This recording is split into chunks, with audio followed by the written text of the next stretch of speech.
Hey everyone, and welcome to the channel. Today we're going to be looking at the Portrait of Pirates Sailing Again Maximum Monkey D. Luffy Gear 4 Bound Man version 2. Now this has been a bit of a grail figure for me, and ever since I saw it, I think it was the start of 2023, might have been 2022, I thought this figure looks absolutely incredible. I kind of want it, but I'm not nearly far enough into One Piece to really warrant me getting it. I do really like the Gear 4 design, and a lot of the figures of him are pretty damn good, but there are only a few that really stand out to me. And this was one of the few ones. I didn't really have the money at the time, and I'd always regretted not buying it at retail.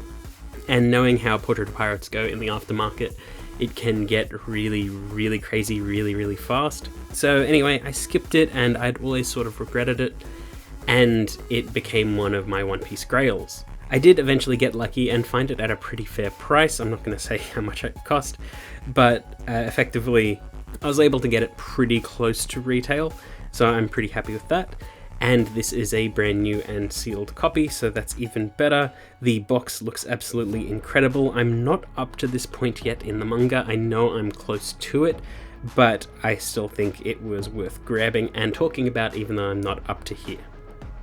As you can see, the box is pretty standard Portrait of Pirates design with a lot of windows and promo images all around. This figure does not have additional option parts, it's just the figure that you see. No swappable faces, arm parts, or anything like that. It's just a statue, and that's perfectly fine because it looks absolutely incredible.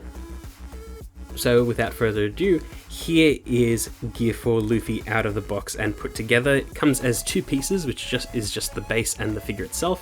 The base is connected to that large curving smoke part that connects into his back, and it sort of blends in with the rest of the smoke going around his body.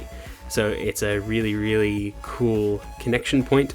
I am just a little bit concerned about weight over time, but it is a pretty sturdy connection, and the connection point itself was really thick and long, so it connects really solidly. Just a bit worried about that amount of bulk just hovering in midair.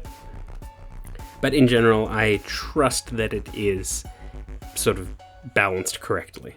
And it does make the aesthetic of the figure look absolutely incredible. This sculpt is fantastic. It's wild in proportions, a gigantic chest, larger than life, very cartoony, some really bulky and strange looking arms that don't really scale perfectly well together. They just look sort of at odds with each other, and I think that's like a perspective thing. Really tiny legs, really weird looking head, a stretched out sort of straw hat blowing in the wind, all this smoke wreathed around the body, and even impact sort of effects around his left arm. And it just makes for an incredible looking statue, nothing else really like it. The first Bound Man or Bounce Man figure that they did was a fairly static pose, and it looks nice and everything like that, but Portrait of Pirates very rarely do like an in-action pose, and this is one of the few times that they did it, and I think it was worth them revisiting the design so they could get something like this to work. The paint is also absolutely immaculate. Everything is painted perfectly. I am a massive fan of the way that they detailed the chest. The shading and coloring on it is absolutely amazing. The arms are probably my favorite part of the entire figure, and even his legs as well. The sort of haki wreathed arms and legs. The way they've managed to capture that sort of black and red and sort of browny aesthetic of haki is really incredible, because it's probably the only figure that I've seen that really encapsulates that color scheme. It's really hard to achieve, and I can barely imagine how they did it through multiple layers of clear coats of paint, and it just looks so good. It's red in the right areas, it's dark in the right areas, and it sort of almost gives off a glowing effect. It's just so perfect. The work on his smoke effects all look nice. It's like this sort of clear plastic with a sort of whitish creamish color put through it. It looks like a cloud. It's very nice. The impact effect also looks really nice. It is rubberized, so it does bend a little bit, and mine unfortunately did come a little bit bent out of the box, so I think I'll need to heat that up with a hairdryer or some warm water and bend it into shape at some other time. But for now, it's not too bad. especially if you don't notice it. His straw hat is weathered perfectly. There's an interesting sort of like bottom half and lower half look to it. I thought it was originally mispaint, but it is actually on purpose, and it does definitely lend to how the figure is meant to be viewed from certain angles. The face detail is also on point. I love the dark lines on his eyes. Looks so good. I also like how his hair's sort of blowing out in the distance. It just looks so good. His pants are well detailed, feet are well detailed as well. The base looks nice, even though it is that standard hexagon base, but it's completely wreathed in smoke and other effects, so it's very hard to notice that it is just that standard Portrait of Pirates look. Just the whole figure has an amazing dynamic feel to it. No matter what angle you look at it from, something is going on. This is just pretty much a masterclass in paintwork, and Mega House typically aren't the best in terms of like general figure production, but whenever it's One Piece, they really pull out all the stops. These figures are just absolutely incredible. Even if the figure is a very stock standard basic figure, usually the paint is immaculate, and that is no different here. It's just an absolute showstopper of a figure.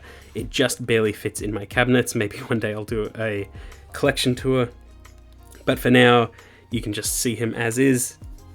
Absolutely fantastic figure. So happy I grabbed him. Definitely worthy of his Grail status.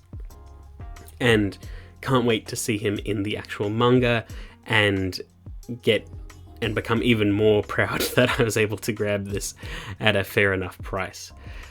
But he is fantastic. I do hope that they do a re-release of him or another Gear 4 Luffy or something further down the line, because it's such a cool design, and I think it does suck how it's so hard to get a lot of the rare figures that Portrait of Pirates and Mega House have produced, because a lot of people get into One Piece later, and there's 25 years of anime and merchandise out there, and it's a bit of a shame sometimes when you can't get the greatest hits of that.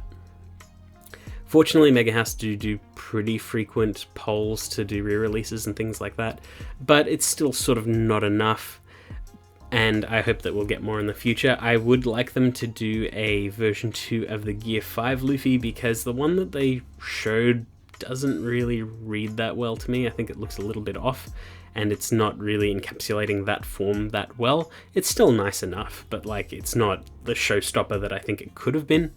But the Figuarts 01 looks nice, and the other prize figures they've done of Gear 5 look fantastic. But that's a topic for another time. This is a fantastic figure, highly recommend it. I hope you enjoyed that video, and I will see you all next time.